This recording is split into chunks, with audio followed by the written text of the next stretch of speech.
Here is part two of this marvelous story.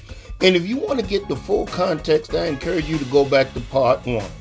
Anyway, listen to what Latrivia Welch has done and check it out.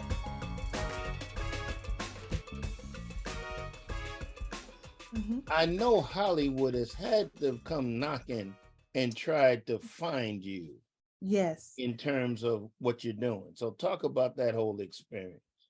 I've had several major studios, production companies approach me about books. Thank goodness now that I have an agent who handles certain aspects of that. But I do remember the first time I thought it was a joke. So that someone approached me, David Winkler and the Winkler Group contacted me. You've seen them with Rocky and with uh, Raging Bull and quite a few other movies.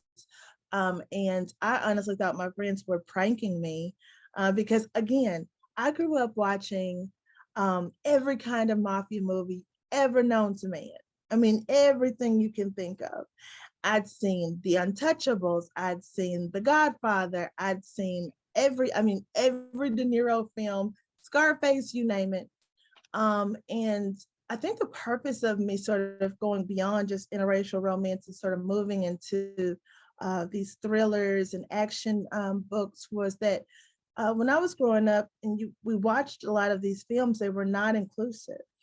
And then when the characters spoke about African Americans, it was in a very derogatory way. Now, keep in mind, we are talking about organized crime in the first place. So there is no PR way to do that, right? There's no PC way, should I say, to do organized crime. Oh, well, while we're cutting your head off, we're going to ensure that we call you by your proper pronouns. That's not, I realize that that is not necessarily the way it goes, but I did want to see representation of women of color as heroines, as movers and shakers, as, the Helen of Troy, if you will. And so that was one of the reasons why I wanted to write in this genre.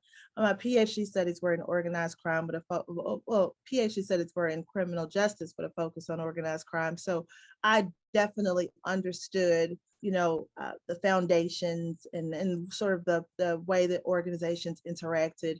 And so I was able to implement a lot of those studies, but more so it was just fun. I wanted Black women to pick up the book, see themselves in it, enjoy themselves, take themselves away from work for 5 minutes. I was not writing to change lives. This is not a Maya Angelou type of thing that I'm doing. It is purely entertainment for everyone. And now, women, men of all races read the books, but I wrote with the African American woman in mind, and I wanted to make her the center, and I wanted to encourage fans to see themselves and not always love it. I get readers who say, I just wasn't happy with this particular thing or that particular thing, but you know what? They read it, they gave me details, and they come back and they buy the next one. And so that's just been a wonderful opportunity. And I definitely take time to talk to my fans and to get to know them. We've had meet and greets here locally as well as all over the country. And we're preparing to do some things now that we're out of COVID in other countries where we can meet some of our fans there. So it's just been an amazing opportunity.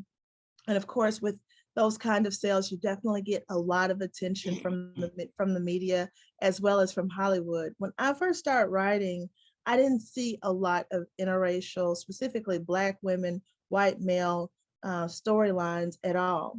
But I knew that if we got enough enough attention, that we would definitely see more of that and see strong women who are in CEO capacities, doctors and lawyers. Our characters would flourish in those spaces, and it has happened. It definitely has happened. I look at all of the Netflix shows and the series and the movies, and I look at HBO and all these representations that were not there in 2008 when I first started. And I think it's all attributed to something that you said earlier. Yes, I presented my book to the world, but I encouraged other authors, no matter who they were. It was a calling all cars that if you felt like that you wanted to write a book, to get out there and not be afraid. I didn't want to be some transcendent force that I was leading a couple of people. I wanted us to knock down the door. And I'm so happy now that I see all these authors who are writing in the genre, who are making their own genres,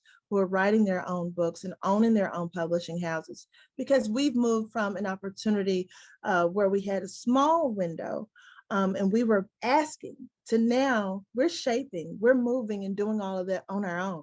We're opening our production houses. We're doing, working directly with studios. And all of that, I believe, starts when people see that, okay, I'm not at the table yet, but I'm going to either make a space at the table, or I'm going to build a table and invite the people to it. You know what I mean? And we have to have that kinds of support and collaboration for us to continue. It's a new Harlem Renaissance, if you will, but it's inviting everybody from every walk of life to the table. And I think, correct me if I'm wrong, you had started some sort of collaborative with writers of this ilk. I think I forget where it was. There was one in London that I mentioned, one in Chicago, and a bunch of you kind of just shared ideas. So I was happy to hear some of those conversations. Yeah, we realized that we couldn't do it alone. All of us brought something very different to the table. We had lawyers, we had doctors, we had police officers, we had professors, we had folks in healthcare, and all sorts of genres. I mean, all sorts of in industry. We all loved romance. So we started to work very closely with each other, have these sort of conventions, if you will, where we not only invited the fans, but we would have these smaller conventions, if you will, for each other, support each other, help each other figure out how to break through, how to reach certain levels. I'm a USA Today 2-time best-selling author. The first 2 books that were ever, or should I say, box sets, if you will, interracial box sets that ever made it to the USA Today list, I was associated with both of those. I had a book in both of those, but it took all of us. It took all the authors. It took time and strategy and planning. And more importantly, it took our fans to support us. Oh, that's wonderful. Now, what made you write interracial romance? Well, being in an interracial relationship, I think what I wanted to see was, just like anyone else, a representation of myself. And I really didn't see a lot of that.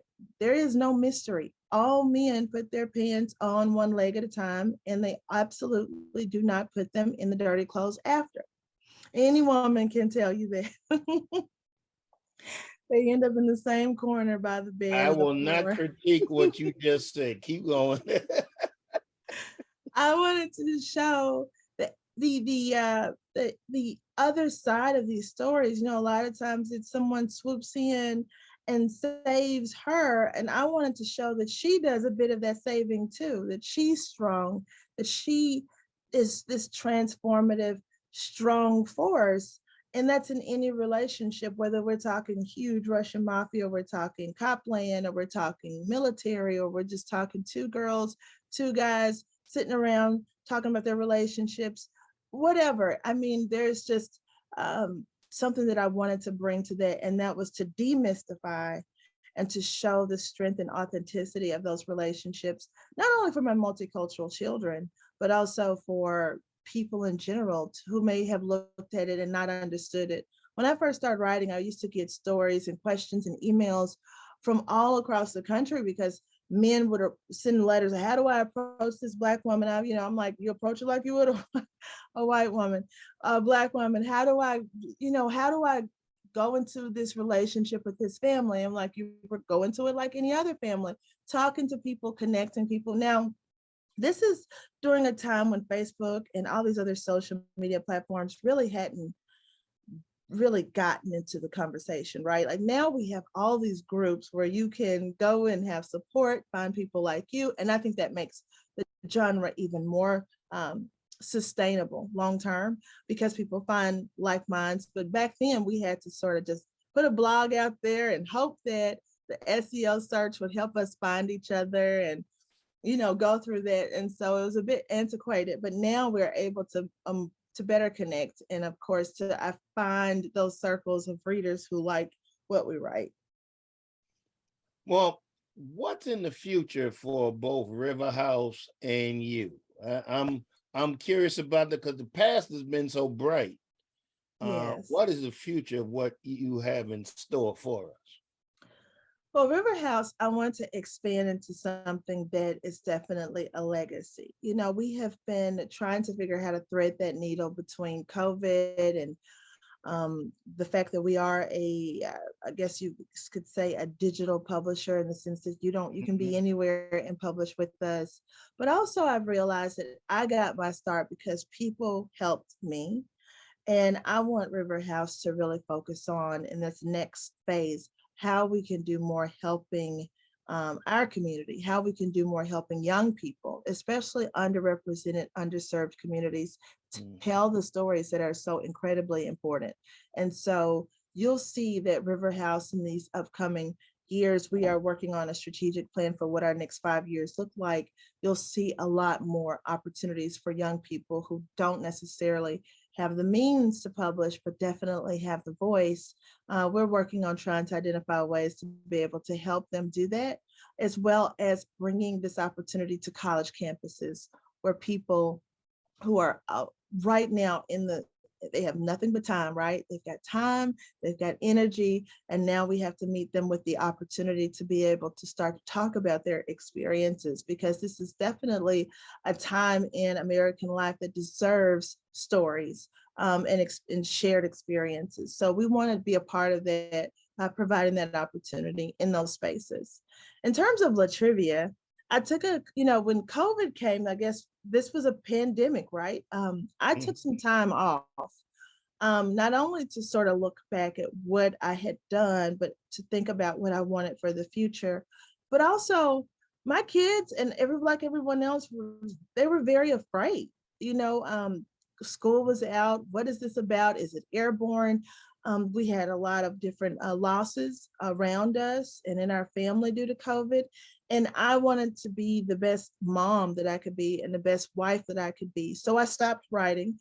Um, I still have like all these idea books. I mean, when I tell you, like about 50 to 75 huge notebooks that I Mhm. have just taken time to write out new characters and new ideas.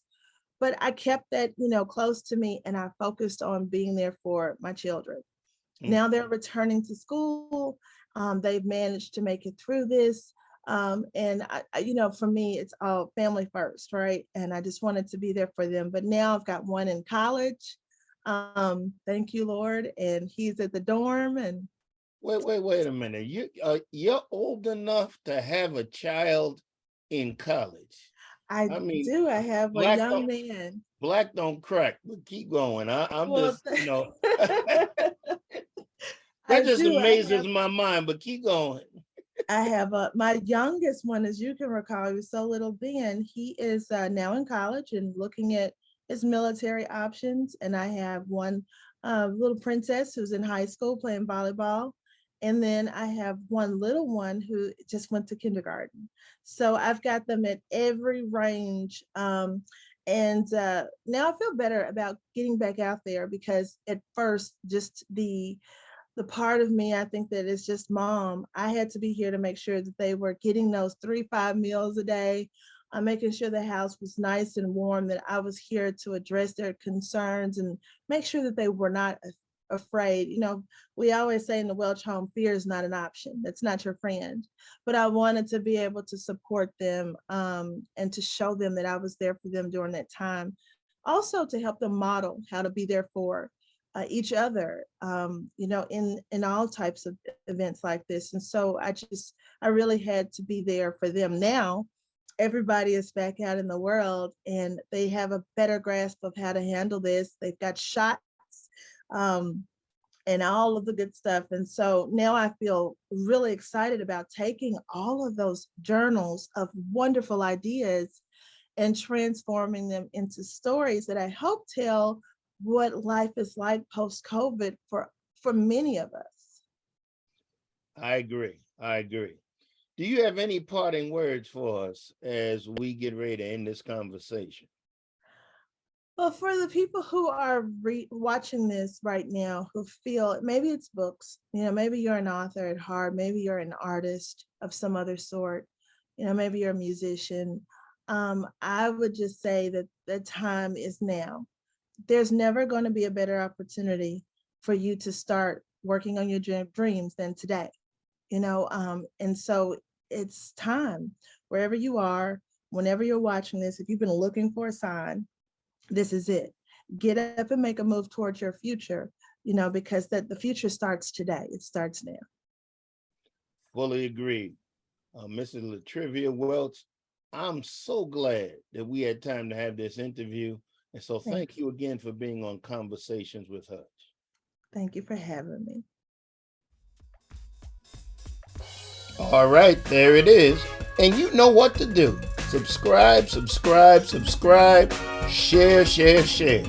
See you soon.